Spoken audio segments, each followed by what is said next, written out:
Bismillahirrahmanirrahim.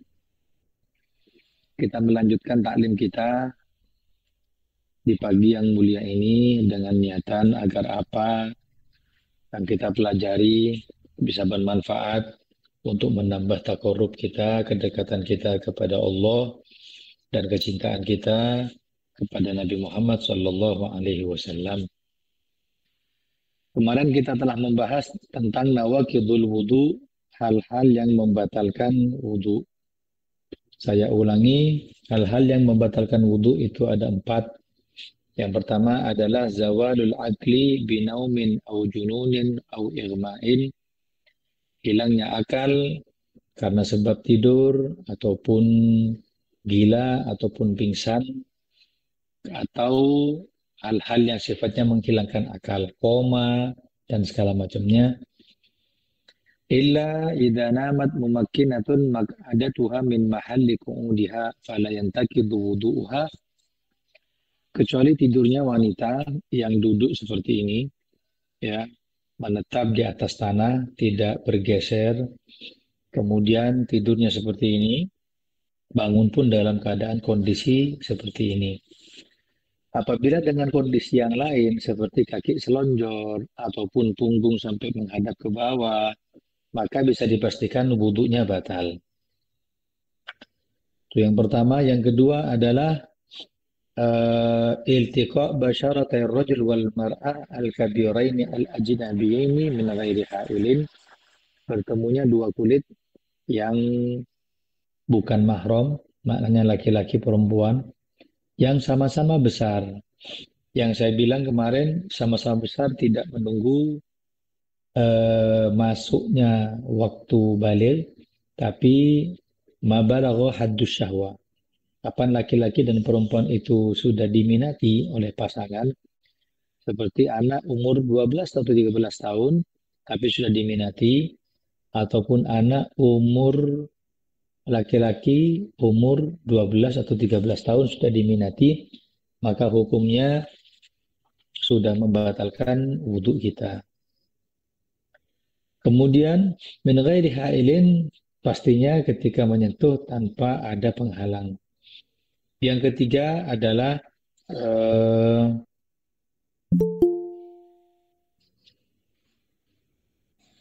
khuruju syai'in min ahadis sabila, ini keluarnya sesuatu dari dua kemaluan, baik kemaluan depan ataupun kemaluan belakang, apapun bentuknya, atau berupa angin, kentut, ataupun yang lainnya, semuanya membatalkan wudhu. Ataupun berupa obat, seperti obatnya orang ambeien dan segala macam, semuanya membatalkan wudhu. Yang terakhir, yang keempat, yang sudah kita pelajari adalah masuku budil adami au halqati tuburihi bibatnir raha au budul asabi', menyentuh kemaluan manusia, baik itu kemaluan depan ataupun kemaluan belakang, dengan perut telapak tangan atau dengan perut jari jemari. Kalau kita pengen tahu perut telapak tangan dengan perut jari jemari seperti ini. Jadi apapun yang tertutup itu perut begini. Nah, ini perut telapak tangan dan perut jari jemari. Ketika menyentuh kemaluan laki-laki atau wanita dengan perut telapak tangan, maka wudhunya menjadi batal, dan sudah kita pelajari di minggu yang kemarin. Bismillahirrahmanirrahim. Sekarang kita akan membahas pembahasan selanjutnya, alladzi yahrumu bil hadathil asghar. Apa saja yang diharamkan bagi mereka yang tidak punya wudhu atau memiliki hadas kecil.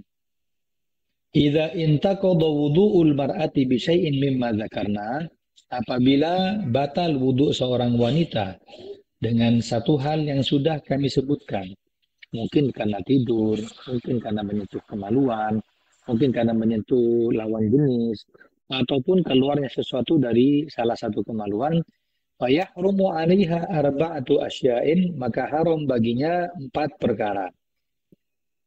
Yang pertama, as-salatu farduha wa nafluha.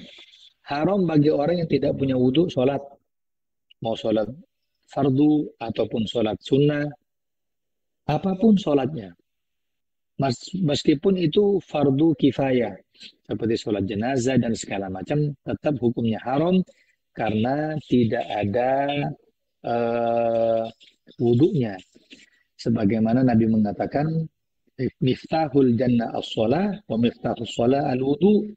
Kuncinya surga itu berada di dalam melaksanakan sholat, dan keabsahan sahnya sholat adalah ketika kita punya wudhu. Maka yang diharapkan bagi orang yang tidak punya wudhu adalah sholat dan semakum dengan sholat. Apa semakum dengan sholat? Wasujudut tilawah. Sujud tilawah, ya. Sujud tilawah adalah sujud ketika mendengar ayat-ayat sajdah.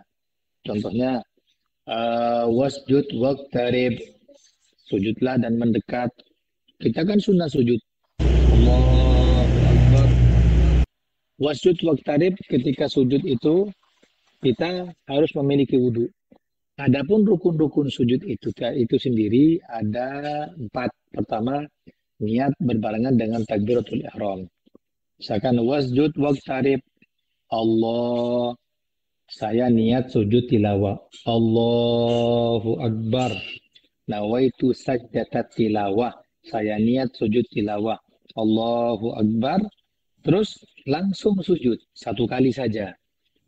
Ketika sujud, setelah itu bangun, kemudian salam. Assalamualaikum warahmatullahi wabarakatuh. Assalamualaikum warahmatullahi wabarakatuh. Itu rukun sujud tilawah. Saya ulangi, ada berapa rukun? Pertama, niat berbarengan dengan takbiratul ihram. Kedua adalah sujud, itu sendiri. Ketiga adalah duduk di antara 2 sujud. Keempat adalah salam. Nah, kalau dilakukan dalam keadaan tidak punya wudhu, maka hukumnya tidak sah. Wa sujudu tilawah, sujud tilawah. Sujud tilawah, dan banyak ada beberapa ayat-ayat Al-Quran yang di situ disunnahkan kita sujud tilawah. Kenapa kok kita disunahkan sujud tilawah? Karena dalam riwayat ketika kita sujud tilawah, melaksanakan sujud yang disyariatkan tersebut, setan ataupun iblis itu merasa dirinya kecewa ataupun merasa dirinya kalah dengan manusia. Apalagi kita langsung melaksanakan sujud, yang mana dalam riwayat iblis itu akan mengatakan, manusia itu ketika diperintahkan sujud dengan ayat Al-Quran, mereka langsung sujud. Sedangkan aku dahulu diperintahkan sujud oleh Allah, aku nggak sujud. Berarti kapanpun kita mendengar ayat sajdah, kalau kita sujud di situ, maka membuat hati setan atau iblis tadi itu kecewa, dan itu pahala yang sangat besar di hadapan Allah Subhanahu wa Ta'ala. Dan sujud tilawah tadi ini apabila kita tidak ingin sujud karena mungkin tempatnya nggak bisa, atau mungkin merasa canggung di hadapan orang. Ini kan orang nggak tahu yang namanya sujud kan. Wa amma bini wasjud waqtarib, Allahu Akbar. Ya, kita nggak enak. Apalagi takbiratul ihram, Allahu Akbar, sujud. Kemudian duduk di antara 2 sujud, kemudian salam. Itu kalau kita nggak bisa atau tidak mau sujud tilawah, maka diganti dengan al-baqiyatus shalihat, dibaca 4 kali. Apa al-baqiyatus shalihat? Zikir yang mencakup semuanya yang sudah kita hafal, yaitu subhanallah walhamdulillah wa la ilaha illallah wallahu akbar wa la hawla wa la quwata illa billahil aliyil azim, ma sya'allahu kan wa ma lam yasha' lam yakun. Diganti dengan zikir seperti itu, maka menyamai dengan sujud. Kembali kepada pembahasan kita, sujud tilawah itu tidak bisa ketika kita tidak punya wudhu. Karena sujud tilawah semakom, seukuran, sederajat dengan sholat. Ya. Berarti sujud tilawah harus punya wudhu, Ustaz. Harus punya wudhu. Makanya dikatakan di sini haram sujud tilawah apabila tidak memiliki wudhu. Kemudian yang ketiga, wasujudus syukri. Sujud syukur juga harus punya wudhu. Kalau sujud syukur tidak punya wudhu, nggak sah sujudnya. Kalaupun sengaja, sujud syukur tanpa wudhu, dia sengaja. Berarti dia sekarang at-tala'ub fiddin, orang yang lagi mempermainkan agama. Congoco ke pangeran. Berbuat salah kepada Allah. Sudah tahu tidak sah, tetap dilanjutin. Karena nggak boleh mayam bagi. Apa sujud syukur itu sendiri? Sujud syukur adalah sujud yang disunnahkan inda nuzulun ni'mah au daf'un anil bala, ketika mendapatkan nikmat dan diselamatkan dari bala. Contoh ya, contoh. Kalau ngomong nikmat, nikmat ini kita kan jelas banget ya. Nikmat ini kan banyak. Nikmat sehat, nikmat kita bisa nafas. Bukan itu yang dimaksud.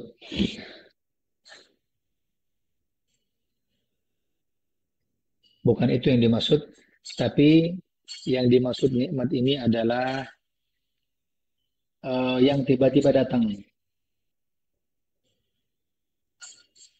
Yang tiba-tiba datang. Contohnya oleh arisan. Ya, itu kan nikmat tiba-tiba datang. Apalagi kalau nikmat tersebut adalah nikmat yang kita butuhkan. Tunggu anak kita wisuda, ternyata sudah wisuda, terus dapat yang unggulan. Itu kan kita senang. Maka sunnahnya sujud syukur. Itu yang pertama. Yang kedua, bila selamat dari bala. Ya, misal kita juga tiap hari selamat dari bala.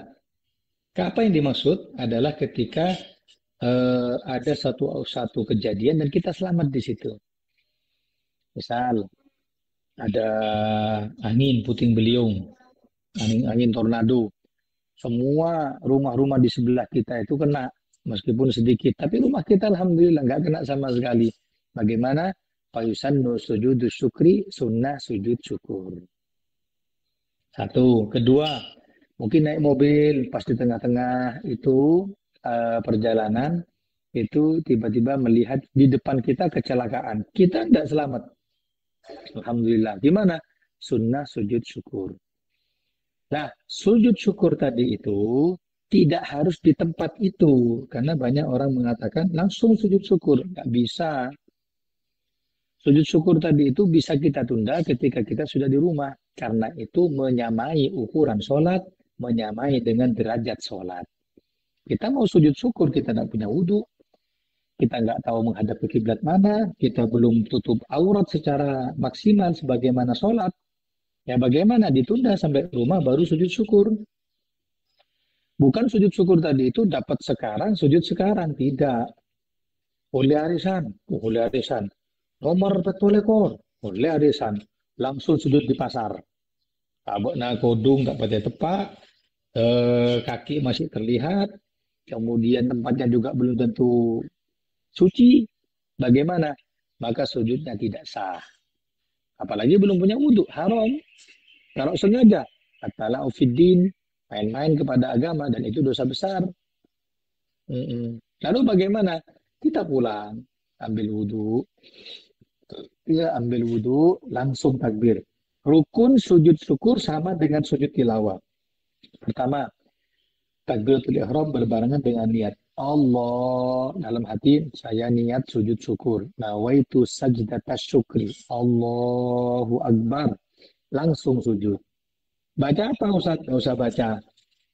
Kalau baca bagus, hafal. Ya, ketika sujud, setelah sujud, duduk di antara dua sujud. Kemudian salam. Assalamualaikum warahmatullahi wabarakatuh. Assalamualaikum warahmatullahi wabarakatuh. Selesai. Dan sujud syukur tadi ini mayoritas ulama mengatakan di surat Al-Quran semuanya itu ketika ada perintah untuk sujud itu semuanya adalah sujud tilawah. Kecuali di satu surat. Apa itu? Namanya surat Shad. Kalau surat Shad itu bukan sujud tilawah tapi sujud syukur. Kembali kepada pembahasan kita, sujud syukur itu wajib memiliki apa namanya tadi? Memiliki wudhu. Kalau tidak memiliki wudhu maka hukumnya tidak sah. Ayuhal hadirat yang dimuliakan oleh Allah Subhanahu wa taala, wa tawaf. Tawaf. Tawaf itu seukuran dengan sholat. Ketika orang berangkat haji ataupun umroh, kemudian dia masuk Masjidil Haram, dia melihat Ka'bah, maka sunnahnya bukan sholat tahiyatul masjid, tapi sunnahnya tawaf. Jadi tawaf itu 7 kali, seukuran dengan 2 rakaat tahiyatul masjid.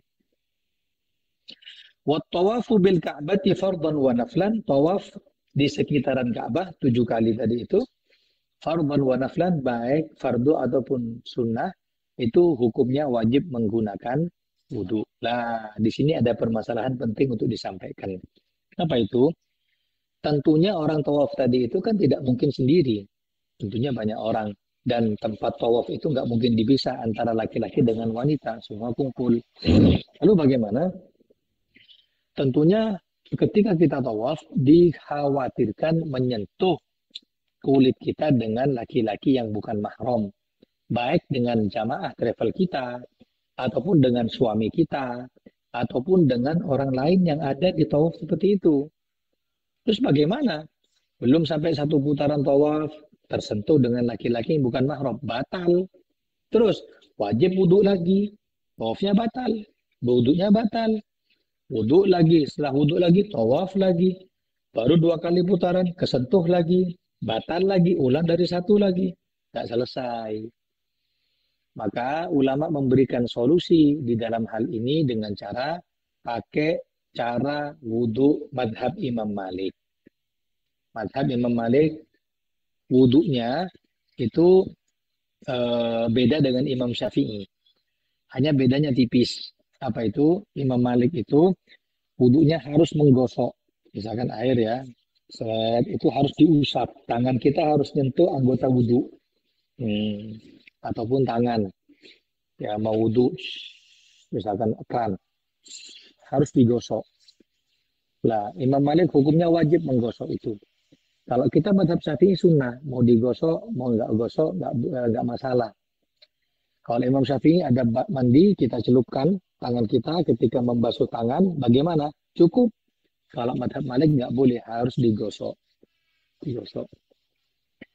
Itu tata cara berwudhu madhab Imam Malik. Yang kedua, ketika membasuh, mengusap rambut ataupun kepala. Kalau madhab Syafi'i sedikit cukup. Sedikit cukup 3 kali usapan. Madhab Imam Malik nggak boleh, harus keseluruhan. Ambil air, ambil lagi, diratakan seukuran kepala. Diratakan seukuran kepala, bukan seukuran rambut. Kalau wanita rambutnya ada sampai ke punggung, ada sampai ke bahu, nggak usah. Seukuran kepala. Nah, ulama mengatakan kalau wudhunya menggunakan madhab Imam Malik, berarti batal wudhunya juga menggunakan madhab Imam Malik. Yang mana Imam Malik mengatakan di antara tidak membatalkan, di antara membatalkan wudhu adalah menyentuh laki-laki dengan wanita. Nah, menyentuh ini bukan menyentuh kulit, tapi menyentuh kalau berjima baru batal. Ya, menyentuh dalam keadaan syahwat baru batal. Tapi kalau menyentuh seperti ini, enggak batal. Ya, tapi dengan syarat wudhunya menggunakan madhab Imam Malik, maka batal wudhunya boleh juga menggunakan Imam Malik. Biasanya travel umroh tadi itu tidak mengajarkan hal seperti ini. Akhirnya yang terjadi di lapangan, gambaran umrohnya itu sah, tapi hakikatnya batal. Eman kapesena. Ya, kadang kita umroh sampai 10 orang, tapi tidak ada manasik umroh ataupun haji. Bahkan di sana sebelum tawaf belum ada pengarahan. Akhirnya apa yang terjadi? Yang terjadi umrohnya nggak sah, tawafnya tidak sah. Kalau tawaf tidak sah, sa'i nggak bakal sah. Kalau sa'i tidak sah, berarti halak wa taksir, memotong sedikit rambut itu tidak sah. Karena tawafnya tidak sah. Ya. Maka perlu diperhatikan ataupun selektiflah, sangat milih ketika orang mau umroh. Ya, nggak semuanya travel terkenal itu bisa mengarahkan kepada kesahan ibadah. Saya berkali-kali, bukan 1 kali, berkali-kali dicurhati sama pemilik travel umroh untuk memberikan apa namanya pengarahan kepada mereka ketika mau tawaf, ketika mau sa'i, karena mereka tidak tahu. Bahkan yang sangat lucu, mereka mengatakan begini, Ustadz, itu muntawaf macam apa ya? Oh, karena saya kan sudah ada arahan dari travel dan kamu ini orang travel. Oh iya Ustaz, saya tidak tahu mau baca apa. Ya kalau tidak tahu kenapa kok bawa jamaah? Kalau kamu saja belum sah amalannya, kenapa kok ngajak orang? Kayak orang jadi imam, kalau tidak tahu syarat menjadi imam, jangan jadi imam. Ikut jadi makmum saja. Akhirnya kita ajari. Ya kan seperti ini kan apa ya, sangat bertolak belakang, sangat riskan sekali ketika orang berharap umrohnya itu sah, ternyata di lapangan tidak sah sama sekali. Wal billah. Kemudian yang keempat, yang dibatalkan, maaf yang kelima, yang tidak diperbolehkan ketika tidak punya wudhu adalah mashul mushaf wa huwa Al-Quran. Menyentuh Al-Quran tidak boleh bagi yang tidak punya wudhu. Menyentuhnya saja. Kalau misalkan membaca Al-Quran, Ustaz, nggak masalah, nggak punya wudhu, tapi nisful ajri, pahalanya separuh. Ya, kalau dia punya wudhu, pahalanya sempurna. Makanya menyentuhnya yang tidak boleh.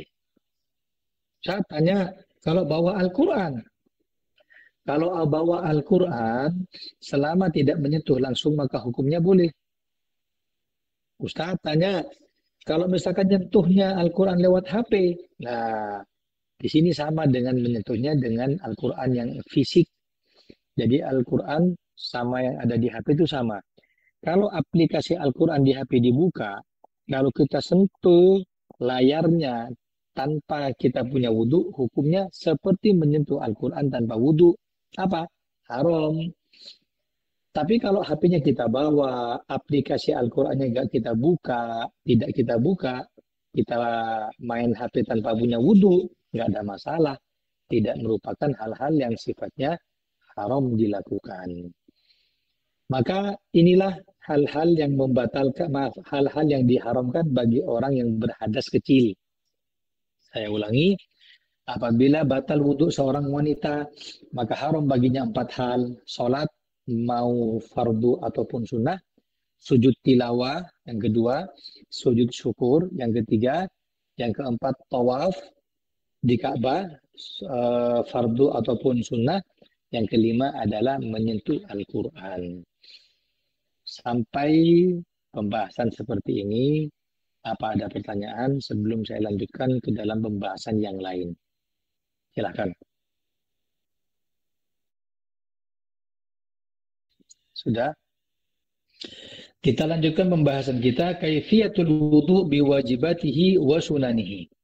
Sekarang beliau Habib Muhammad, pengarang kitab ini, abahnya Habib Umar, menjelaskan kepada kita tata cara wudunya seorang wanita yang sudah lengkap kewajibannya dan sunnahnya. Perhatikan, kaifiyatul wudu, tata cara wudu mulai awal. Antaghsilal mar'atu kaffaiha qabla an tadkhula al-ina. Pertama kali kita akan melaksanakan sunnah wudhu. Pertama apa? Membasuh kedua tangan, telapak tangan. Ini belum wudhu ya, belum wudhu, belum niat, belum. Cuci tangan dulu. Ya, cuci tangan. Cuci tangan ini sunnah. Kalau kita amalkan, kita dapat amalan sunnah, dapat pahala. Cuci tangan aja. Cuci tangan sebelum memasukkan ke bak mandi, sebelum menggunakan keran, cuci tangan dulu. Sudah? Kemudian yang kedua, tsumma tastanji in kana 'alal kubul wad dubur najasa. Baru istinja. Istinja itu cewek, menjandeng matur akela. Kalau ada najis di depan ataupun di belakang. Karena kita mau wudu. Ya, kita mau menggunakan, kita mau melaksanakan wudu. Selesai. Yang ketiga, tsumma tabasmala wa taghsal kaffaiha qasidatan. Kemudian baca bismillah. Bismillahnya itu sunnah. Yang mengamalkan bismillah itu dapat pahala sunnah. Jadi kalau kita hitung di kitab-kitab yang besar itu, wudhu saja itu kesunahannya hampir 1000 sunnah. Ya, jadi kalau ada orang bilang mengamalkan sunnah yang mana? Sunnah itu banyak sekali. Kita ambil yang cuplikan-cuplikan yang paling penting saja. Summa tabasmalah, baca bismillah. Bismillahirrahmanirrahim. Kemudian tetap membasuh kedua tangan, ya, membasuh kedua tangan tadi itu, baru berniat. Niat apa? Bukan niat wudhu, tapi niat sunnah wudhu. Ya, saya ulangi, niat sunnah wudhu, bukan niat wudhu. Ini belum masuk ke wudhu, ini masih sunnah-sunnahnya. Ketika basuh tangan keduanya tadi itu, sambil niat nawaitu ada sunanil wudhu, saya niat melaksanakan sunnah wudhu. Dalam hati, Allah bina niat melakukan sunnah wudhu, cukup. Ya. Kemudian,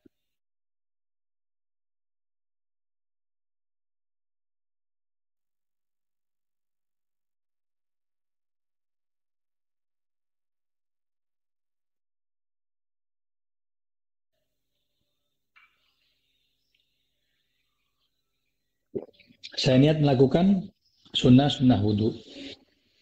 Summa tasta'mil siwak taqbiduhu bil yadil yumna wadi'at al-khinsir wal ibham tahta siwak wal binsir wal wusta was sababa fawqa siwak wa tabtadi bi syakki famha al-ayman thumma ta'khudh ghurfatan min al-ma' tamatmat minha marratan. Setelah cuci tangan dengan niat saya niat melakukan sunnah wudhu, baru siwak, ambil siwaknya. Ya, ambil siwaknya kemudian dibasahi, kemudian baru siwakan. 3 kali. 1, 2, 3. Baru itu kesempurnaan siwak. 1 seperti angka 8. Enggak angka beluk. Set, set, set. Seorang wanita yang cinta Nabi, yang ahli pengajian, terlihat dari siwaknya. Ya, walaupun ahli pengajian, andi siwak. Ya, kutuan di siwak. Karena siwak itu manfaat terbesarnya adalah melancarkan syahadat sebelum kita meninggal atau ketika sakratul maut. Ya, jadi kembali kepada sunnah wudhu, setelah cuci tangan, basuh, niat untuk sunnah wudhu, baru siwakan. Nah, setelah siwakan, baru thumma ta'khudhu ghurfatan minal ma' tamatmat minha marrah wa tanshak bi baqiha taf'al hakadha thalathan. Baru kumur-kumur dan memasukkan air ke dalam hidung. Kumur-kumur dulu. Baru 3 kali. Dan baru pakai air yang baru. 3 kali. Itu kesunahan-kesunahannya. Kita kalau melakukan dapat pahala. Ya. Lah, tata cara kumur-kumur dan masukkan air ke dalam hidung itu ada 15 tata cara. Kalau di sini hanya disebutkan 1. Makanya sunnah wudhu tadi itu mencapai 1000 sunnah itu betul. Setelah itu baru setelah kesunahan yang sangat singkat ini tummatanwi inda ghusl wajhi. Baru sekarang niat masuk ke wudhunya. Tadi kan tadi kan niat sunnah wudhu, sekarang masuk ke wudhunya. Nawaitul wudu'a li raf'il hadatsil asghari lillahi ta'ala. Saya niat untuk wudhu. Ya. Berbarengan dengan sampainya air ke wajah bersamaan pula dengan niat wudhu. Nawaitul wudu'a li raf'il hadatsil asghari lillahi ta'ala. Salah boleh. Nawaitul wudu'a li raf'il hadatsil asghari lillahi ta'ala. Ambil lagi, diratakan semuanya, ya, kata semua. Kemudian hendaknya memperhatikan mukul ain wa takhruju minhal rawas. Diperhatikan ketika wudhu tadi itu, bila ya kotoran mata yang di sini ataupun yang di sini takut tidak kena air, ataupun seperti kita laki-laki. Kalau ada jenggotnya yang terlebat, ya sunnahnya takhlil, menyela-nyela. Kalau tipis harus masuk semua, kumis, semuanya ini. Sudah? Kemudian, thumma taghsil yadal yumna min ru'usil asabi ila nisful adud. Thumma taghsil al-yadal yusra min ru'usil asabi ila nisful adud. Selesai semuanya ini, baru tangan. Tangan sunnahnya at-tayamun, didahului dengan yang kanan dulu. Kanan, ala wala. Nah, diratakan. Nah, setelah itu yang kiri, sekacer. Hmm, diratakan semuanya. Selesai. Kemudian, summa tamsahur ra'sa wal afdal mashu jami'iha. Baru setelah tangan, baru. Nah, kalau bisa dibarengi dengan doa. Kayak tadi, saya ulangi. Nawaitul wudu adra fil akhir aswar lillahi ta'ala. Kedua kalinya, doa. Apa doanya? Allahumma bayyid wajhi. Yauma tabyaddu wujuhun wa taswaddu wujuhun. Ya Allah, putihkan wajah saya pada hari kiamat di mana banyak wajah-wajah yang hitam di situ. Tangan kanan. Tangan kanan ya. Sambil doa, Allahumma atini kitabi biyamini. Ya Allah, berikan kitab catatan amal perbuatan saya dengan tangan kanan. Kemudian dengan tangan kiri. Allahumma ati wala tu'tini kitabi bishimali wa min wara'i dhahri. Ya Allah, jangan kau kasih catatan amal saya dengan tangan kiri ataupun dari balik punggung. Kenapa? Jadi golongan orang-orang yang celaka. Fa'amma man utiya kitabahu wara'a dhahri fasawfa yad'u thubura wa yasla sa'ira innahu kana fi ahlihi masrura. Kata Allah, barang siapa yang catatan amal kitabnya diberikan di balik punggung atau sebelah kiri, maka Allah akan menghinakan dia dan memasukkannya ke dalam neraka sa'ir. Na'udzubillah min dzalik. Selanjutnya summatam sahur ras, kemudian membasuh, mengusap daripada kepala. Sedikit boleh, boleh. Tapi kalau afdalnya semuanya. Sambil di Allahumma harrim sya'ri wa bashari ala nar.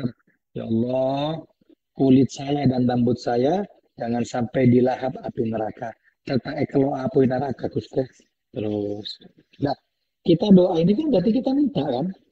Permintaan kita di dunia, kapan saja kita minta, Allah akan kasih. Ud'uni astajib lakum. Minta. Minta akan aku kasih apa yang kau minta. Kemudian summatam sahul udhunaini wasimakhaini bima'in jadid. Kemudian ambil sunnahnya yang telinga. Set, ya, set, 3 kali. Nah, membasuh telinga ini kesunahannya ada 15. Ya, ada 15. Takut dikit tambah bingung. Cukup begini, set, 3 kali seperti yang kita kenal. Setelah itu baru kaki summatal sudir rijlal yumna min nu'usil asabi ila nisusak. Kemudian kaki dicuci, ya, dibasuh. Kemudian ini kan kaki ya, ini anggap jari-jari kaki. Sunnahnya kelingking kiri masukkan dari bawah untuk menyela-nyela. Nah, set. Sunnah itu. Menyela-nyelanya sunnah, ngangkui apa ini? Kelingking kiri itu sunnah. Kemudian yang sebelah kanan juga. Kalau yang sebelah kanan dengan kelingking kiri, kalau yang kiri tetap dengan kelingking kiri. Bukan silang, bukan. Sampai mana? Sampai separuh daripada betis. Ya, sampai separuh daripada betis.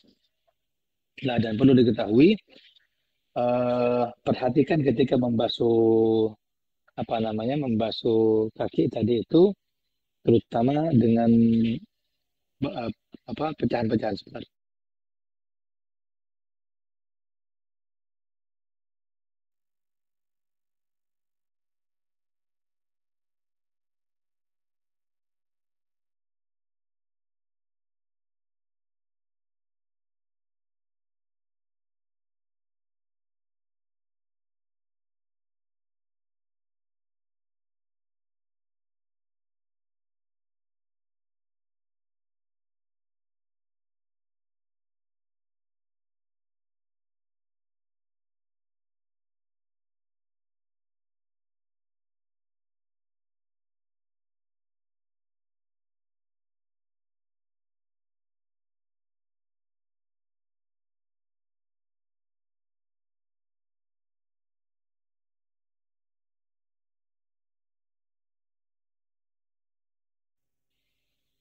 Ya, setelah membasuh kaki sampai ke separuh daripada betis, setelah itu mengangkat kedua tangan hadwa mankibaihi seukuran dengan bahu sambil menatap ke atas sambil baca doa setelah wudhu. Apa doanya? Asyhadu an la ilaha illallah wahdahu la syarikalah wa asyhadu anna Muhammadan abduhu wa rasuluhu waj'alni minat tawwabin waj'alni minal mutatahhirin waj'alni min ibadikas sholihin. Kemudian baca surat Inna anzalnahu fi lailatul qadar 3 kali. Dalam riwayat disebutkan man tawadda'a faqala asyhadu an la ilaha illallah wahdahu la syarikalah wa asyhadu anna Muhammadan abduhu wa rasuluh. Siapa-siapa saya wudu lalu membaca doa setelah wudu, asyhadu an la ilaha illallah wa maj'alni minat tawwabin sampai selesai, futihat lahu abwabul jannati tsamaniyah yadkhulu min ayyiha sya'a. Dibukakan baginya pintu surga yang 8, silahkan mau masuk dari pintu manapun yang dia inginkan. Aman, ya. Karena pintu surga itu ada nama-namanya. Nama pintu surga ada Royan, khusus yang puasa.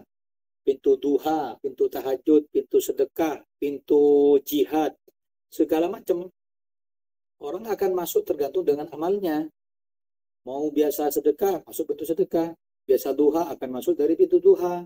Senang tahajud, masuk pintu tahajud. Senang puasa, pintu puasa. Bisa pintu yang lain. Sampai dalam riwayat hadis disebutkan, ketika ahli puasa itu masuk ke dalam pintu yang puasa, Allah menutup, tidak boleh masuk kecuali ahli puasa. Tapi orang yang baca doa setelah wudhu, dibukakan 8 pintu itu semuanya. Silahkan, mau masuk dari mana? Mau masuk dari pintu jihad, mau masuk dari pintu sholat, mau masuk dari pintu puasa, pintu sedekah, terserah. Karena kemuliaan daripada wudhu tadi itu. Terakhir, Rasul Shallallahu Alaihi Wasallam beliau bersabda, Inna ummati yad'una yaumal qiyamah hurran muhajjilin min atharil wudu. Sesungguhnya umatku tadi itu dikenal, diketahui pada hari kiamat dengan wajahnya yang berseri-seri, wajahnya yang bercahaya, dan tangannya yang bercahaya. Karena apa? Karena bekas wuduknya. Faman istata'a minkum ayyutila wurratahu falyaf'al.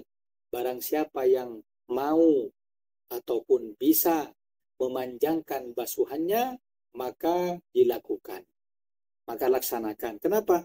Karena semakin panjang, semakin kita melebihkan basuhan, kelak akan menjadi cahaya. Wajah kita sampai sini batasannya. Kita basuh dari sini, separuh cetak. Bagaimana? Kita bisa. Betul. Karena itu akan menjadi cahaya. Kita membasuhnya cukup segini, begini. Tapi kita lebihkan sampai segini. Bagaimana? Bagus dan akan menjadi cahaya. Rambut sampai sini, kita lebihkan seluruhnya, kelak akan menjadi cahaya.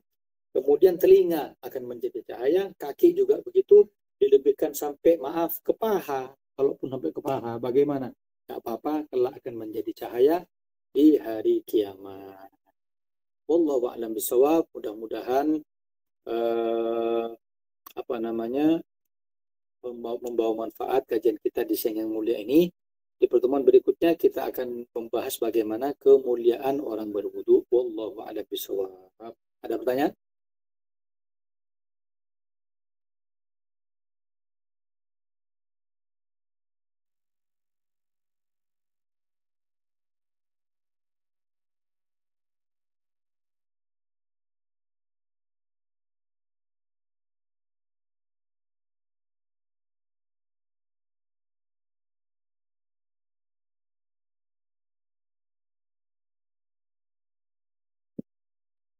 Kalau sudah ada, kita tutup dengan bacaan doa. Bismillahirrahmanirrahim. Al-Fatihah bil qabul wa tamami kulli sul.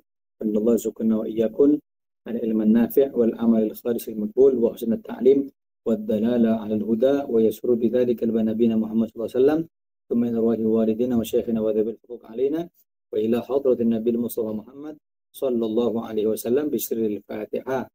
A'udzu billahi minasy syaithanir rajim. Bismillahirrahmanirrahim. Alhamdulillah rabbil alamin arrahmanir rahim maliki yaumiddin. Iyyaka na'budu wa iyyaka nasta'in ihdinas siratal mustaqim siratal ladzina an'amta 'alaihim ghairil maghdubi 'alaihim waladdallin. Amin. Subhanakallahumma bihamdika asyhadu an la ilaha illa anta astaghfiruka wa atubu ilaik. Wassalamualaikum warahmatullahi wabarakatuh.